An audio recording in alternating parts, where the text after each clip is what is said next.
agama ini macam-macam, tapi tidak sesesat agama ini gitu. Yang baru kita temukan. Baru saat ini, pada polemik ini kita menemukan ajaran yang tersesat di muka bumi. Baru kali ini, itu. Sebelumnya kita belum menemukan. Itu maksud saya anugerah terbesar, karunia Allah diberikan kepada kaum yang sekarang ini. Gitu. Belum pernah terjadi pada kaum-kaum sebelumnya. Itu anugerah terbesar. Maka di sini, apa manfaatnya? Ternyata betul apa yang telah dikatakan Allah, ma khalaqta hadza batila. Tidak ada satupun yang Allah ciptakan yang sia-sia. Saya kira ini sia-sia, ternyata tidak. Gitu. Itu maksud saya, teman-teman.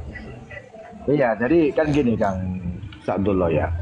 Jadi apa yang semua sudah dialami ya, dan yang akan dialami atau yang sebelum yang sudah dialami, itu semua yang sudah dialami itu akan membawa suatu perjalanan spiritual ya, perjalanan spiritual yang mana akan menghasilkan sebuah pengalaman yang sangat istimewa.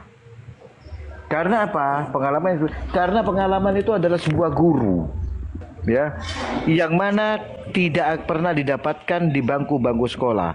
Makanya pentingnya ilmu-ilmu pelajaran kaunia, ilmu kaunia ya, yaitu tadi pengalaman-pengalaman itu tadi menjadikan kita dewasa, menjadikan kita mengerti ya. Akhirnya apa yang tadi dikatakan oleh siapa, Guna Dharma ya, seperti itu tadi. Akhirnya kita bisa memelihara agama, bisa memelihara jiwa kita, akal kita, keturunan kita, dan harta kita. Itu sebuah hikmah daripada perjalanan spiritual kita, yang mana menempa kita untuk menuju yang akan kita lalui ke depannya. Kita bisa lebih waspada, lebih berhati-hati atas apa? Tipu daya dan bujuk rayu. Itu tadi, Kang Sa'dullah. Mungkin ada yang lain mau menambahkan? Ya, saya mau menambahkan dan memberikan narasi. Jadi teman-teman, untuk membangkitkan semangat kita terhadap masalah ini, jadi di dalam ajaran itu dari Arab, dari kitab itu bagus-bagus, cuma kita juga mengambil kultur budaya tepo sliro kayak gitu. Jadi agar kita semangat kita itu membara, kita harus merasa menjadi korban dari keganasan klan tersebut. Seperti bagaimana jika kita sebagai manusia diambil istri kita, misalkan Pak Cocot Balawi ini istrinya diminta sama Pak Alawi, itu bagaimana perasaannya? Terus bagaimana jika Pak Sadullah ini anaknya perempuan yang di pondok diminta Pak Alawi hamil terus ditinggal, nggak bertanggung jawab? Nah, itu sangat melukai saya seperti itu. Jadi kita harus mau merasakan saudara-saudara kita itu yang menjadi korban, itu untuk membangkitkan semangat kita berjuang untuk menghadang klan-klan perusak seperti itu. Selain itu, sejarah bangsa itu jelas-jelas sudah kita harus bersatu, semua agama pun, semua elemen masyarakat harus mau bersatu. Ini saya setiap di room harus mengatakan ini. Soalnya mereka itu berbahaya untuk akidah, untuk segala lini lah. Mereka sangat berbahaya. Seperti itu. Terima kasih.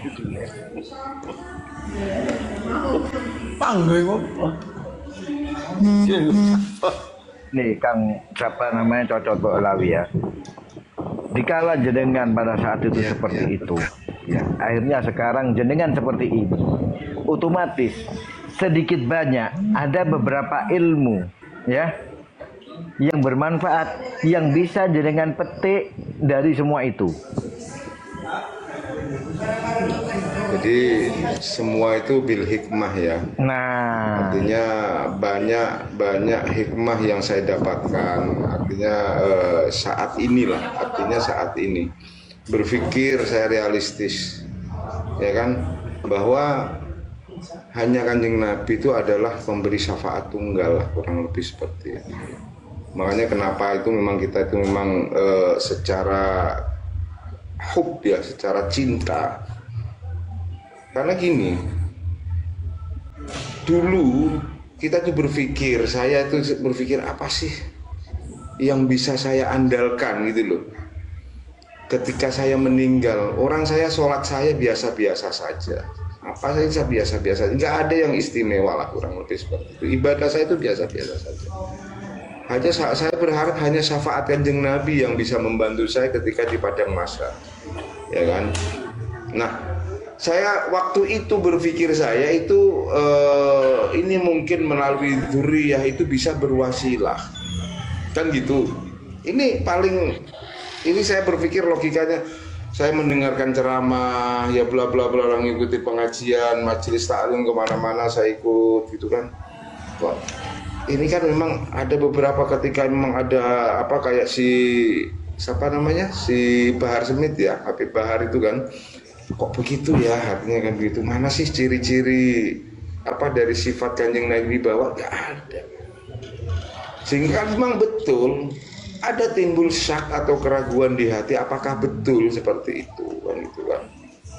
Jeger saya itu membaca begitu rame nasab. Waktu itu saya itu sudah sering ngomal-ngomal, saya ceritakan apa adanya ke sahabat karunnya Pak Skincare dulu kan, saya sering seperti itu. Saya ceritakan apa adanya memang, nggak nambahi ya nggak ngurangi kan gitu kan. Ya semuanya bil hikmah, semuanya ya alhamdulillah saya kembali lagi, meskipun ya artinya dengan saya misalkan saya bermaulid menghormati hari lahir Kanjeng Nabi Muhammad setiap tahun, ya meskipun hanya di rumah kecil-kecilan kan gitu kan, tanpa Habib, ya alhamdulillah terus yang kita baca berjanji, alhamdulillah terus apa namanya, rasa mahabbah kita itu tidak berkurang gitu loh, malah lebih bagus gitu. Jadi semuanya itu memang, siapa sih yang nggak kepingin syafaat kan gitu kan, itu loh teman-teman. Makanya betul, inna akramakum indallahi atqakum, penilaian manusia itu ada pada sisi ketakwaan, sisi ketakwaannya. Manusia dimuliakan itu karena ketakwaannya, bukan karena nasabnya, dan itu memang betul sekali gitu loh. Selanjutnya perjalanan jenengan tinggal kemana? Man arafa nafsahu wa man arafa rabbahu.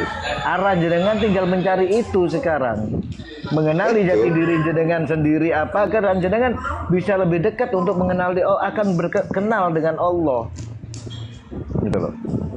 Jadi tugas jenengan mengenali diri jenengan saat ini, lebih banyak mengenali diri jenengan. Iya, karena kan ketika kita mau bermuhasabah, ketika kita itu mau melihat diri kita, kan memang tuntunan kan, sebelum kita ngomong sama orang lain, sebelum saya ngomong, istilahnya kayak saya itu bisa ngomong begini kepada teman-teman yang masih mukibin begini ini kan, karena memang saya itu kan pernah jadi mukibin kan gitu kan. Saya cerita padanya, hasibu ampusakum, coba kamu lihat kamu diri kamu sendiri itu, ya kan, gitu. Jadi insya Allah lah saya ketika memang ada mukibin masih ragu-ragu, kita berikan sesuatu kepada teman-teman supaya apa, tersadarkan dari pengaruh-pengaruh pemahaman-pemahaman jahanam, kalau menurut saya lah kurang lebih seperti itu. Iya. Jadi gini Kang Dr. Balawi ya, tolong ya kita sampaikan segala sesuatu itu dari hati. Ya, kita sampaikan segala sesuatu dari hati dengan cara-cara yang ma'ruf, agar bisa mengetuk, agar bisa sampai kepada hati-hati yang masih seperti itu. Jadi bisa kembali kepada fitrahnya, kembali seperti itu. Iya. Iya. Betul. Setuju saya. Itu memang harus gitu. Sekarang kita dengarlah, coba kita dengar ya apa namanya ceramah-ceramah itu ceramah-ceramah Habib itu ya, Habib Hanif itu kan di YouTube itu kan banyak, Habib Rizik itu di YouTube kan banyak. Coba Apple bandingkan dengan Waalaikumsalam. Apple to apple, warahmatullahi wabarakatuh. apple to apple bandingkan dengan ceramah-ceramah kiai-kiai Nusantara seperti ceramah-ceramah Gus Baha, ceramah-ceramah dan yang lain-lain. Apple to apple ya. Apa sih? Nggak ada Pak. Saya pikir makanya Rizik Syihab, Hanif Atos apa itu bukan pendakwah, itu orator itu. Betul. Bla, bla, bla, bla, bla, bla. Orator itu bukan Betul, setuju. gitu loh. Coba ulangi gimana orasinya? Saya itu nggak begitu. Kan cocok Iya, bola nih. artinya saya itu kan nggak begitu pinter niru-nirukan begitu. Takbir.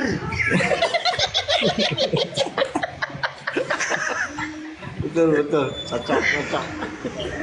Iya, makanya suka dilihat itu. Itu bukan ceramah, bukan apa mau'izatul hasanah, tapi orator. Fufu Fafa dibawa segala macam itu apa itu gitu loh. Mau Fufu Firsa itu bang, Fufu Firsa jadi Fufu Fafa. Itu orator, semua orang bisa, nggak usah ngaji agama, yang penting bisa ngomong takbir, yang penting cara ngomongnya itu bagus, dia speak up-nya itu bagus, bisa kayak Rizik itu, niru gayanya, belajar seminggu bisa kok. Belajar ini ya, belajar public speaking ya. Public speaking. Gak usah belajar public speaking bang, belajar orasi.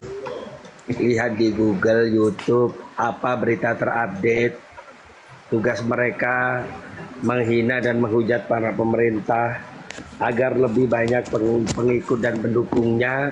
Kemudian mereka mau dawir mereka satu persatu. Orang yang mau didawir itu pasti dibilang kau muhibbin saya. Gitu. Tapi kalau orang yang nggak bermanfaat, nggak kasih donasi, ya sudah, kau rejal jahanam gitu. Bahasanya seperti tanya itu Bang Cocot Bolow itu, mantan muhibbin. Iya, kalau seperti kita itu sudah tidak bermanfaat, merungkatkan itu mukimat. Aku padahal sama Kiai Imat aja nggak kenal, nggak pernah.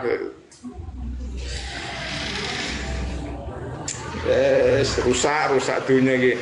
Totonan dunia ini rusak nek kena balawi itu asli yes. Aku wis pikir-mikir goblok aku dhisik ya Allah. Ya kalau mau melawan mereka, otomatis kita harus mau menerima dipanggil Wahabi, dipanggil PKI, dipanggil Syiah, dipanggil Cina, panggil komunis. Itu harus siap dipanggil seperti sekarang contoh mereka itu ketika kita ngomong begini tuh itu katanya PKI gaya baru, padahal di mereka itu juga banyak PKI-nya itu. Malah banyak PKI dong. Itu siapa berkokok? Ya siapa yang berkokok? Dia yang bertelur. Yo. Itu. Bener kan suara langit betul. Jadi PKI gaya baru untuk mengalihkan isu supaya orang itu seakan-akan klan mereka itu benar, kan mereka itu adalah pembawa pemersatu umat dan lain sebagainya lah kurang lebih itu. Sedangkan kita itu dituduh Wahabi, pemecah belah umat katanya. Padahal dengan begini ini kita ngobrol begini ini bukan tambah memecah belah, kita itu tambah hope, tambah sama Pancasila sama teman-teman malah tambah cinta. Gitu. Yang mengkonter Wahabi, yang mengkonter Syiah itu hanya pemuda-pemuda Asnuter, Aswaja, NU Center. Itu mana mereka dari Balwi itu yang mengkonter Syiah sama Wahabi? Tidak ada. Gitu. ya umat Mereka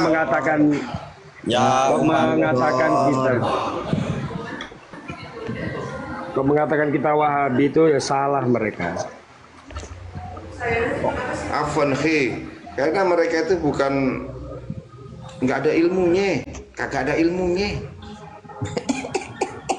kemarin sudah dibahas ada ilmunya bahwa loh. ciri Syiah itu kalau marah-marah pasti mencaci nuduh Wahabi itu kan udah kemarin dibahas itu kan ciri-ciri Syiah seperti itu. Ya, betul, betul. Karena yang paling getol membuka kedoknya Syiah itu dari Salafiyun. Nah, itu dituduhnya Wahabi. Itu biasalah, bela diri. Lah mereka punya organisasi sendiri. Urutan bentahun ning omah lho. Mosok di Wahabi no kan goblok. Jadi mereka itu punya organisasi-organisasi yang berafiliasi sama. Yang satu afiliasi Wahabi, satu afiliasi Syiah, satunya bergaya es wajah. Begitu. Kayak Jamaah Ahlul Bait, ya, Jambi, Jamaah Ahlul Bait. Itu Syiah dari golongan habaib. Namanya Kiai Haji, contoh misalnya Kiai Haji Zakaria Al-Idrus. Nah, Al-Idrusnya ikut, tapi pakai Kiai Haji. Kiai Haji. Nah, itu Pak cara-cara kultur itu, pakai cara-cara kultur mereka kan. Iya. Ya karena Habib wis di sio-sio, nek ngomong Habib wis di sio-sio iki apa maneh ben awake dhewe iso mulya kan gitu kan. Jadi dengan berbagai macam cara dia gitu. Iya, kemarin Mbak Hanifah udah bilang sebelum munculnya nasab sama sesudah itu berbeda, udah nggak sombong, sombongnya turun itu. Gini Sky itu ada Sky. Bahas itu yang penting-penting biar manfaat dunia akhirat. Betul apa betul? Udah gini aja. Kita bahas Wahabi, kau naik mau nggak? Dia Wahabi tuh kelihatan. Kayaknya orang Wahabi. Orang Wahabi ini. Sudah, ayo naik kita bahas Wahabi. Yang katanya kau itu hanya bisa satu hadis ya. Dulu dolar lagi benar. Sekai gini ya Sekai ya. Kita itu bukan takut sama Habib ya. Jadi saya jelaskan ya. Dan kita juga bukan benci sama Habib ya. Cuman di sini kita ini takut nasab Rasulullah terkontaminasi dengan hal-hal yang tidak sesuai dengan ajaran Rasulullah Sallallahu Alaihi Wasallam. Jadi sebelum virus-virus yang bisa merendahkan harkat dan martabat Dzurriyyah Rasulullah dan Rasulullah itu sendiri, maka kita bersihkan ya dari virus-virus itu tadi, kita ciptakan antivirus seperti itu Sky. Kita tidak memurnikan agama Sky. Ya dengerin ya. Yang kita nggak suka, yang kita ingkar itu perilakunya. Kalau fa'il atau subjek daripada perilaku itu berbuat kriminal, kita kejar pelakunya. Ingat itu Sky. Bentar teman-teman, jangan diladenin teman-teman. Biarkan saja itu, anggap saja buat rame-rame aja udah. Atau sekali ini, kita memang buat rame biar panas aja. Mereka. Hadirkan Habib dulu kan saya takut sama Habib nih. Dulu kan saya takut sama Habib atau suruh hadirkan sini, ayo suruh ngeludahin, itu saya ludahin bener. Gak usah. Jangan HP-mu bang, HP-mu kasihan bang, basah semua. Gini Kang Cocot Bolawi.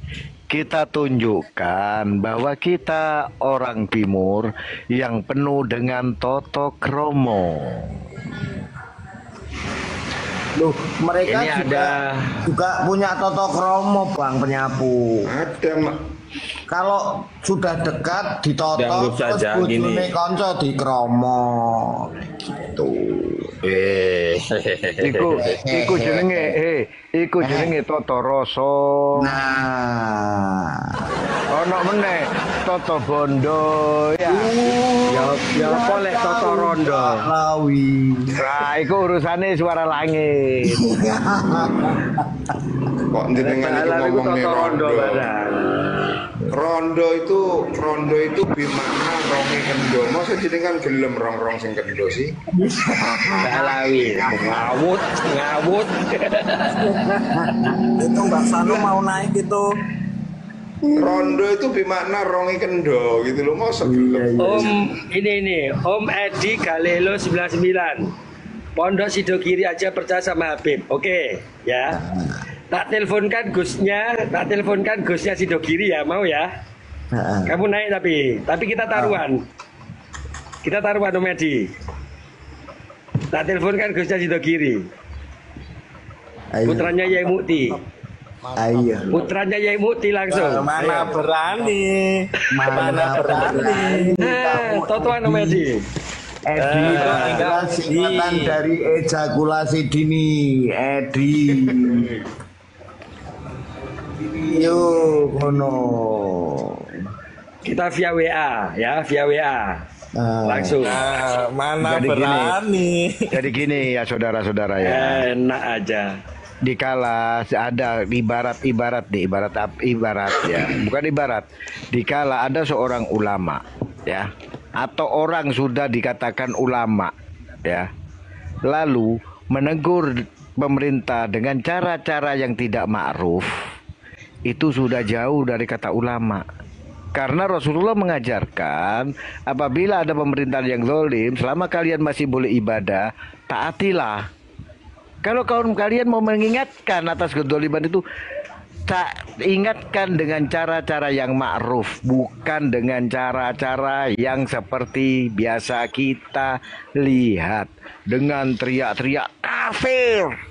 PKI itu tidak benar. adalah istana iblis. Nah, Jauh ini. itu kan tidak boleh Ada seperti riwayat, itu. ada sebuah hikayat dan kisah pada waktu Sayyidina Utsman dan Sayyidina Ali dikudeta oleh orang-orang Khawarij ya.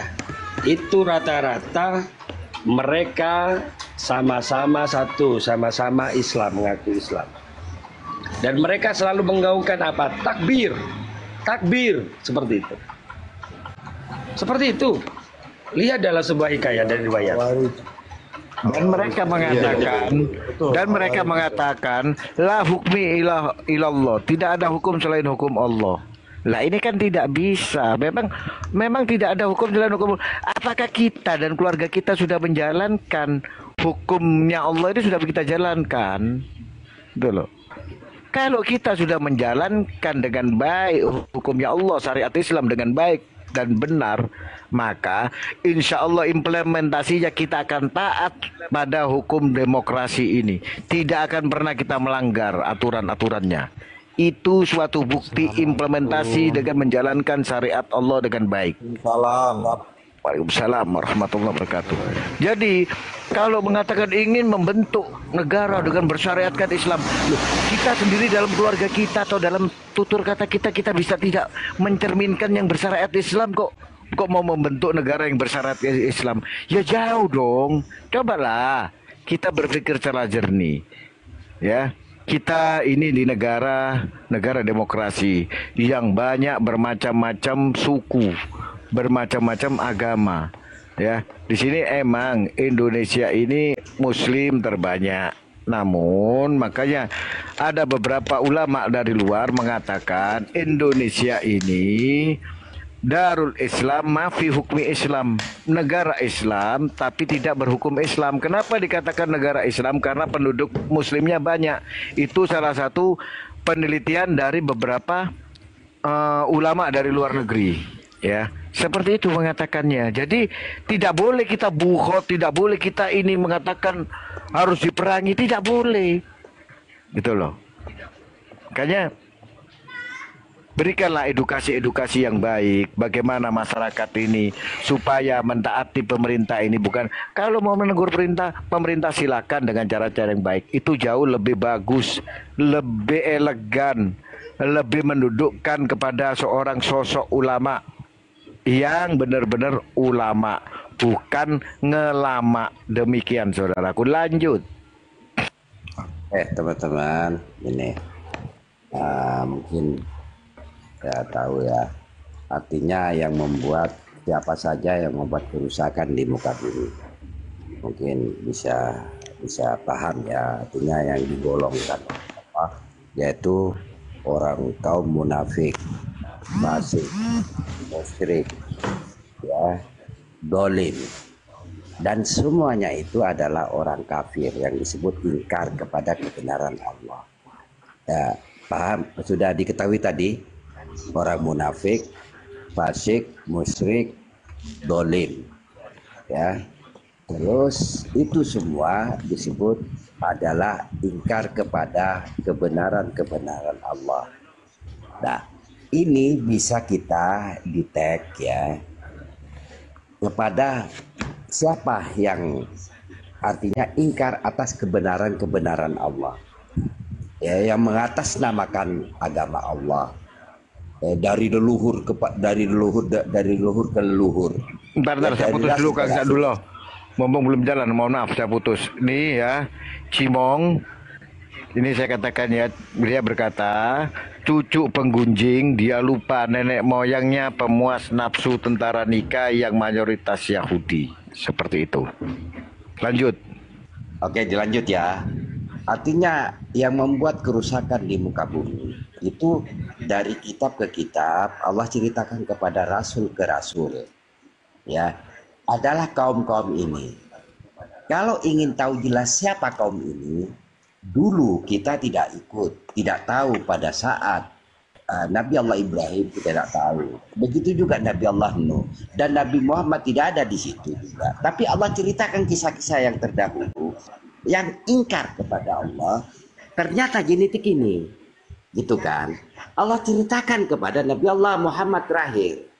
Dan setelah Nabi Muhammad tidak ada, kita dapat tahu cerita-cerita ini dari kitab sucinya.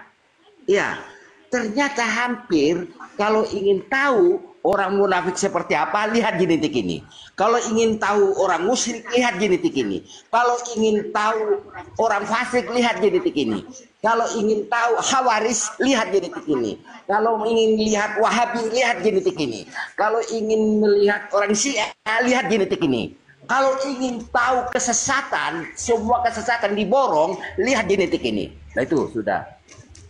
Cek lengkap rek. Cek lengkap Kang Sadullah.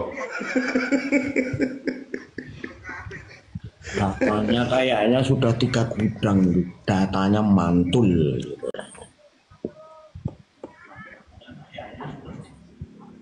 Enggak baca, lihat sifat-sifatnya. Perhatikan sifat-sifatnya. Ya, kebenaran dari Allah ditolak oleh dia, mengatasnamakan agama Allah dari ahlul kitab. Orang-orang dari ulama-ulama Bani Israel, ulama-ulama Yahudi. Ya, mengatasnamakan agama Allah, menyembunyikan kebenaran yang diberikan kepada masyarakat hasil dari semua karya hawa nafsunya. Kan ini kita lihat sekarang tidak ada apa yang terjadi dalam kitab-kitab ajarannya agama duniawi. Ada kemiripan nggak dengan ahlul kitab yang membuat kerusakan di muka bumi? Betul, Kiai, betul. Tapi tapi faktanya Kiai, memang ada manusia yang bisa didoktrin seperti martir untuk bom bunuh diri, untuk menjadi seperti benteng atau KM50. Dia itu tercuci otaknya seperti itu. Ya, makanya dari itulah katanya Allah, ketika manusia tidak menggunakan akal dan pikirannya, Allah umpamakan sama seperti binatang. Ya, karena hanya binatanglah yang bisa didoktrin. Tapi kalau manusia bisa mengambil pelajaran. Betul, Tahu betul. dengan pelajaran. Itu bedanya manusia dengan binatang. Cuman binatang yang asli bisa dikonsumsi. Tapi binatang yang disebut oleh Allah kal an'am tidak bisa dikonsumsi. Betul. Bahkan balhum adol. Kan nggak bisa dimakan. Kalau binatang yang tadi manusia berupa binatang nggak bisa dimakan. Tapi kalau binatang yang sebenarnya seperti sapi, lembu bisa dikonsumsi. Itu bedanya. Setuju.